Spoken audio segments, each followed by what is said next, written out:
My icing prepared, and I'm going to use the squeeze bottle because for me it's easier to control. And it all depends on how big you make the hole in your bag or your bottle, how thin or how thick you want the icing. And it's just going to take some practice depending upon what tools you have. So I like the squeeze bottle. It's easy for me to control it. Fill it up. Okay. All right, we're going to put the lid on it. And what I'm going to do is I'm going to outline the cookies first so that I have a cleaner edge, and then I'm going to fill them. So it's just like you start,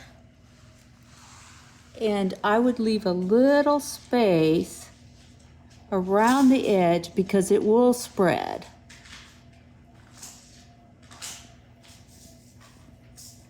And you can always touch it up if it doesn't look good.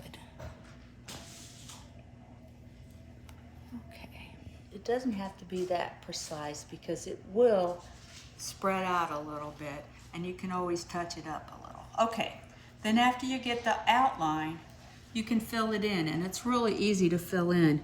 I mean, you could do any way you want. You can go around in a circle, you can do squigglies, you can do, because it really will fill in pretty easy.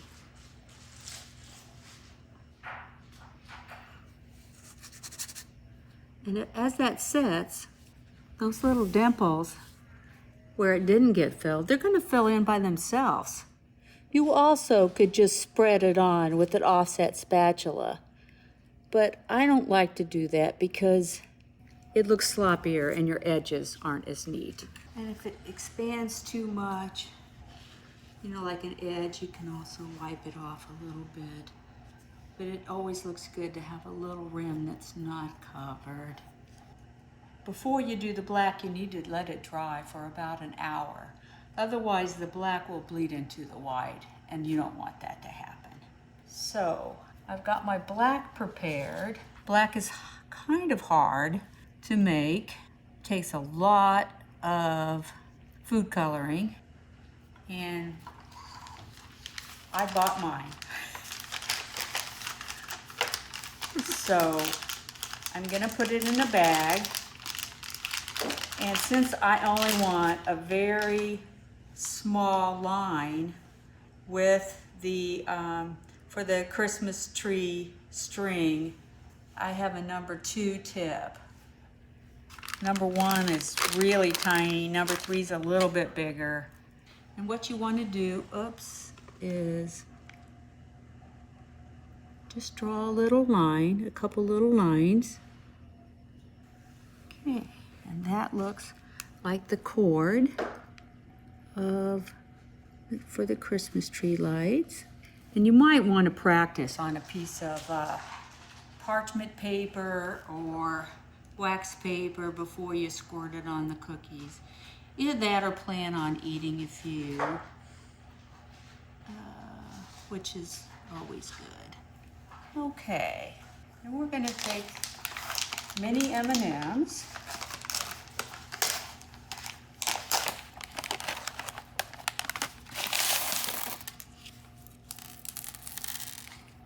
And the brown ones don't make pretty lights. So I would save the brown ones for snacking.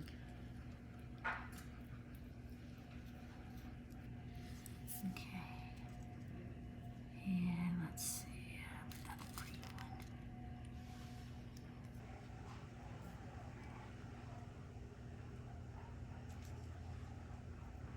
Now you can freeze your cookies before you decorate them, but I wouldn't recommend freezing them afterwards. I mean, you can, but they don't look as pretty.